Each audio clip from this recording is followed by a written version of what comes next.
Apa ucapan bila kita hadir majlis kenduri, itu pernikahan orang? Yang pertama, kita boleh ucap kepada orang yang bagi kita makan tu, doakan kepada dia, Allah mat'iman at'amana wasqiman sakana. Ni seperti mana persi dalam hadis baginda Nabi sallallahu alaihi wasallam. Apa maksud dia?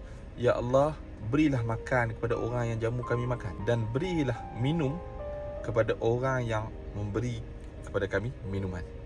Itu yang pertama. Yang kedua, bila kita dah nak balik, duduk tangkap gamak dengan pengantin, doakan juga kepada dia.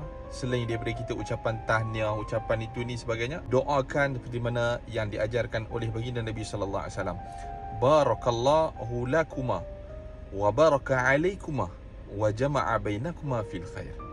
Apa maksudnya? Moga Allah berkati kalian berdua. Moga Allah bagi keberkatan di atas kalian berdua. Dan semoga Allah kumpulkan kalian berdua dalam keadaan yang baik.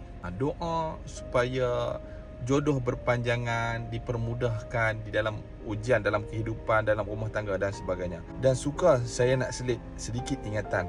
Kita bila tengok orang kahwin, bila tengok orang dapat anak, kita seronok, kita puji itu, kadang-kadang sampai kita terlupa ada satu penyakit yang nama dia penyakit Ain. Ain hak.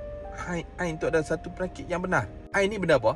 Kita mudah faham dengan Ain ni maksudnya pandangan mata jahat. Jadi kita beranggapan bila pandangan mata jahat ni, kalau orang tengok orang dengki, orang khianat, orang kata itu ini yang tak baik. Walhal dalam konteks yang sama, kalau orang tengok kita, orang terlalu seronok memuji terlalu tinggi sampai lupa nak memuji Allah Subhanahu Wa Taala, itu pun faktor boleh terkenanya Ain.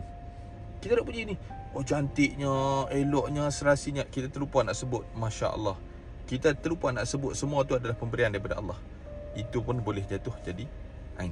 Jadi hati-hati. Tambahlah ni orang suka tangkap gamak, tunjuk kat media sosial dan sebagainya. Hati-hati, moga Allah lindung kita semua daripada penyakit Ain. Moga Allah bagi kebaikan dan keberkatan dalam kehidupan kita. Jangan lupa like, komen dan share.